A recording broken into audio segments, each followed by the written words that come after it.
not be afraid, for I have redeemed you. I have called you by your name. You are mine. When you walk through the waters, I'll be with you. You will never sink beneath the waves. Do not be afraid, for I have redeemed you. I have called you by your name. You are mine. When the fire is burning all around you, you will never be consumed by the flames. Do not be afraid, for I have redeemed you. I have called you by your name. You are mine. When the fear of lawlessness is looming, then remember I am at your side. Do not be afraid, for I have redeemed you. I have called you by your name. You are mine. When you dwell in the exile of the stranger, remember you are precious in my eyes. Do not be afraid, for I have redeemed you. I have called you by your name. You are mine. You are mine, oh my child, I am your father, and I love you with a perfect love. Do not be afraid, for I have redeemed you. I have called you by your name. You are mine.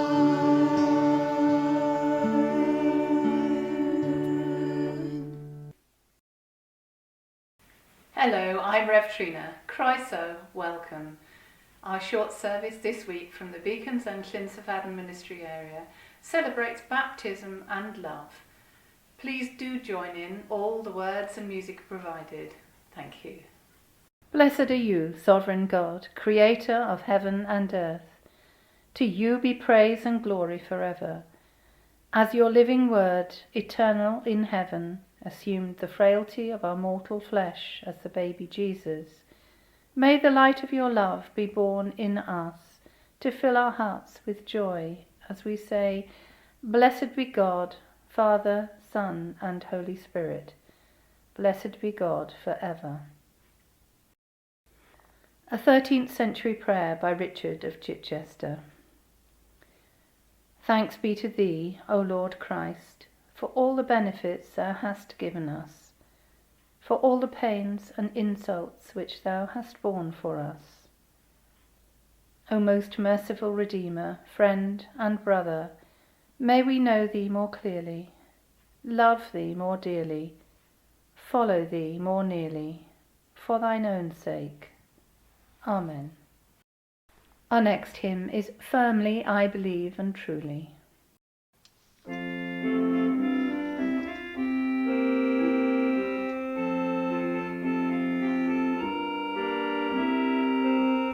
Firmly I believe and truly, God is three and God is one, and I next acknowledge duly manhood taken by the Son,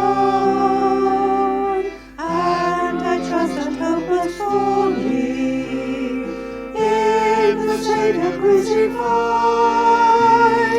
and each short and each unruly do to death as he has died, simply to his grace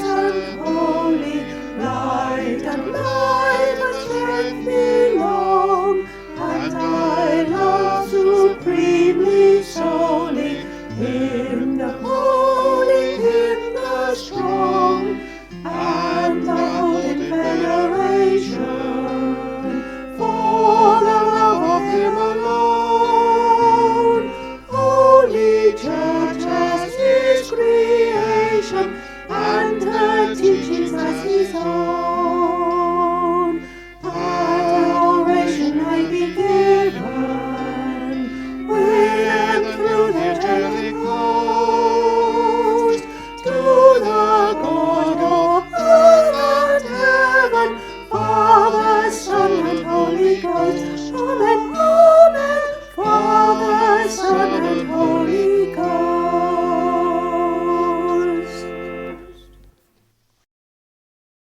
Our reading is from Luke's Gospel, chapter 3, verses 15 to 17 and 21 to 22. The people were waiting expectantly and were all wondering in their hearts if John might possibly be the Messiah. John answered them all, "I baptize you with water, but one who is more powerful than I will come, the straps of whose sandals I am not worthy to untie. He will baptize you with the Holy Spirit and fire. His winnowing fork is in his hand to clear his threshing floor and to gather the wheat into his barn, but he will burn up the chaff with unquenchable fire." When all the people were being baptized, Jesus was baptized too. And as he was praying, heaven was opened, and the Holy Spirit descended on him in bodily form like a dove. And a voice came from heaven, "You are my Son, whom I love. With you I am well pleased."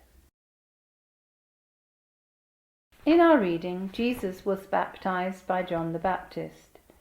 In other Gospel accounts of Jesus' baptism, we hear that Jesus needed to insist that John should baptize him.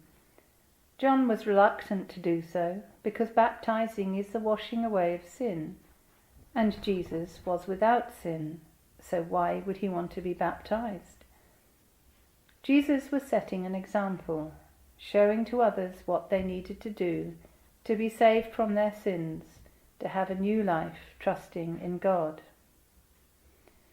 This is an impacting account, but I think an equally impacting image from this short reading is that of God's voice from heaven saying, "You are my Son, whom I love.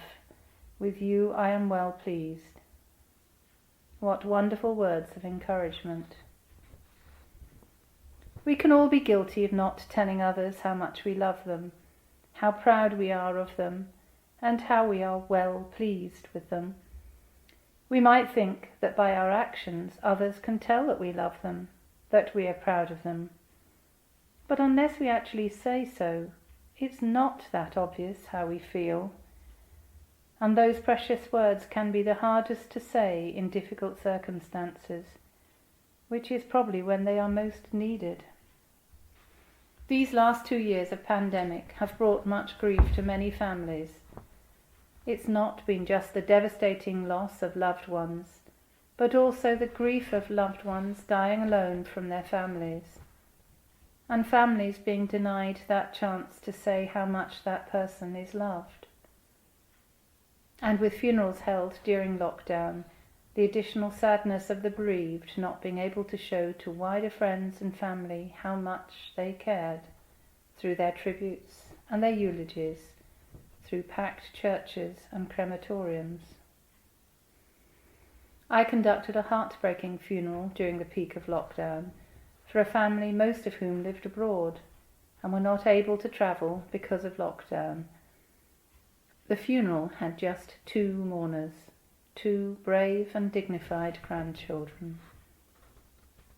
So instead of waiting till we think it might be nearly too late, or till we are forced through crisis, to tell our loved ones how much they mean to us, why not tell them now? We all need to be loved and to love in return. Words of love can change how we feel about ourselves and how others feel about themselves. Let us be ready with love and encouragement to others. Amen. Our next hymn is "For I'm Building a People of Power."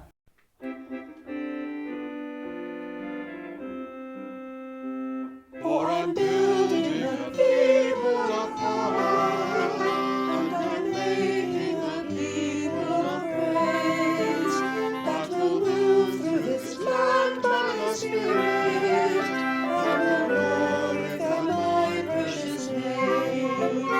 Build your church,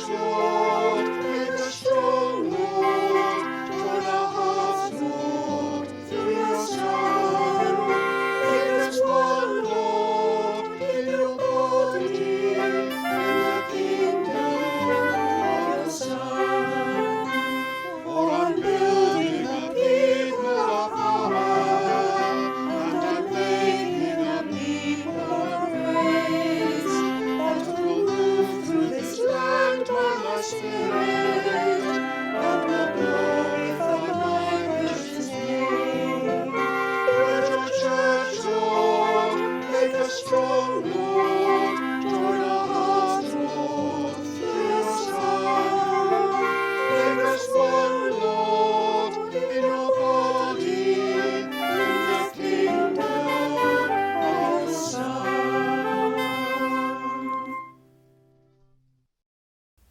Our prayers. Father God, the birth of your Son has shown us the way, the light, and the truth. You sent him to us through your abiding love. May we walk in his light and live in his love, so that we may reflect him in our daily lives. For the sake of your Son, our Saviour, Jesus Christ. Amen. We join together in saying our Lord's Prayer in the language of our choice. Our Father, who art in heaven, hallowed be thy name. Thy kingdom come, thy will be done, on earth as it is in heaven. Give us this day our daily bread, and forgive us our trespasses, as we forgive those who trespass against us. And lead us not into temptation, but deliver us from evil. For thine is the kingdom, the power, and the glory, for ever and ever. Amen. Our final hymn is The Church's One Foundation.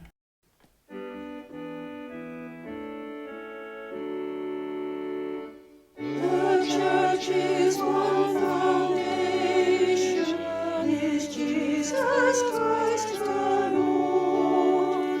She is the new creation by water and the word. From heaven he came and sought her to be his holy bride. With his own blood he bought her, and for her life he died. Elect from every nation, yet one o'er all the earth. The charter of salvation, one Lord, one faith, one birth. His holy name she blesses, partakes one holy food, and to one hope she presses, with every grace endued. Mid toil and tribulation, and tumult of her war, she waits the consummation of peace forevermore, till with the vision glorious alone the eyes are blessed, and the great church victorious shall be the church at rest. Yet she on earth hath union with God the Three in One, and midst in sweet communion with those whose rest is won. O happy ones and holy, Lord, give us grace that we, like them, the meek and lowly, on high may dwell with thee.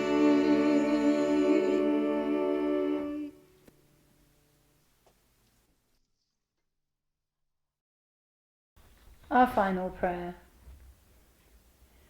We cannot pray for those who suffer without being aware of our own responsibility for some part of that suffering. Lord, as we listen to the accounts of war, famine, and pandemic, speak to us all about how we can respond appropriately as Christians.